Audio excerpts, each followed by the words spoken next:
Aleo isakisaky za ande fa le fikanao atao degany be mifoka mikioka dandraiko miloka.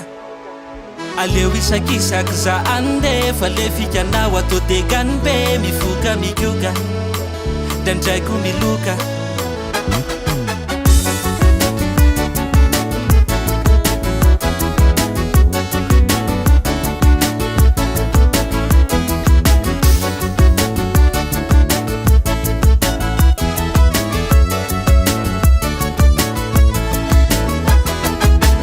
Isan'andro enao ary madama mivoaka miala amy tanàna moto milaza tsy salama fa manaya hoe anivelany any gamba le mafatifaty fa misy karaksa sy boaty enao efa ila tsy hitafy marina ane efa mihoatra amin'orony zany refotsy mpamimporony zany azo ekena ratranga fa farahidihity sy mety akorony zany efa mihoatra amin'orony zany refotsy mpamimporony zany azo ekena ratranga fa farahidihity sy mety akorony zany. Aleo isakisaky za ande fa le fikanao atao degany be mifoka mioka dandraiko miloka.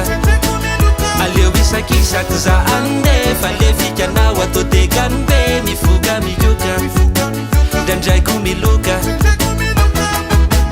Mba ho amy saina ry madama fa tsy mitapitapy de mba ho afatifaty de natao sexy le fitafy de asele skatry aleko mitsoka ho amarina mafy fotrany tsy rene sady maherihery fitene mivoaka ny trano izy be loko mene.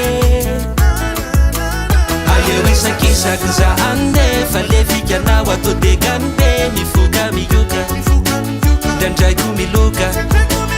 Aleo isakisaky za ande fa le fikanao atao degany be mifoka mioka dandraiko miloka. Efa hempika zao aminay hoe tena voasandreny tsy lasa tika za ialy edy efa komasy voatra aminay io sanabako zany enamakolalasany. Aleo isakisaky za ande fa le fikanao atao degany be mifoka mioka dandraiko miloka. Aleo isakisaky za ande fa le fikanao atao degany be mifoka mioka dandraiko miloka. Aleo isakisaky za ande fa le fikanao atao degany be mifoka mioka dandraiko miloka. Aleo isakisaky za ande fa le fikanao atao degany be